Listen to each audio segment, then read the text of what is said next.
जहाँ पूरी दुनिया सपने देखने में लगा हुआ है, वहीं जापान उन सपनों को पूरी करने की रेस में बहुत आगे निकल चुका है, क्योंकि जापान एक ऐसी लिफ्ट बना रहा है जो कि कुछ ही घंटों में धरती से अंतरिक्ष का सफर कराएगा, जिसका काम 2025 में शुरू हो जाएगा। ये चीज सुनने में भले ही आपको साइंस फिक्शन लग रहा हो, पर 2018 में ही शिजुओका यूनिवर्सिटी के वैज्ञानिकों ने अंतरिक्ष में एक मिनी एलिवेटर का सफल टेस्टिंग किया था, और इस लिफ्ट में कार्बन नैनो ट्यूब केबल का प्रयोग होगा, जो कि स्टील से 20 गुना मजबूत होता है। और अंतरिक्ष में इस लिफ्ट के केबल को सपोर्ट देने के लिए 2 सैटेलाइट मिलकर एक बड़े स्पेस स्टेशन को तैयार करेंगे, जो पूरे एलिवेटर सिस्टम को सपोर्ट देने में सक्षम होगा। और वैज्ञानिकों के अनुसार ये 2050 तक बनके तैयार हो जाएगा। और आपको ऐसे नॉलेजेबल वीडियोस में दिलचस्पी है तो हमारे साथ जुड़े रहिए।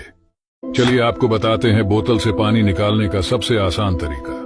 नॉर्मली सबसे पहले इस कंटेनर में बोतल को उल्टा किया गया, और इसमें पानी के निकलने की स्पीड बहुत कम थी। इसे निकलने में टोटल 14 सेकंड्स लगे, क्योंकि खाली होती जगह को भरने के लिए एयर बबल्स अंदर जा रहे होते हैं।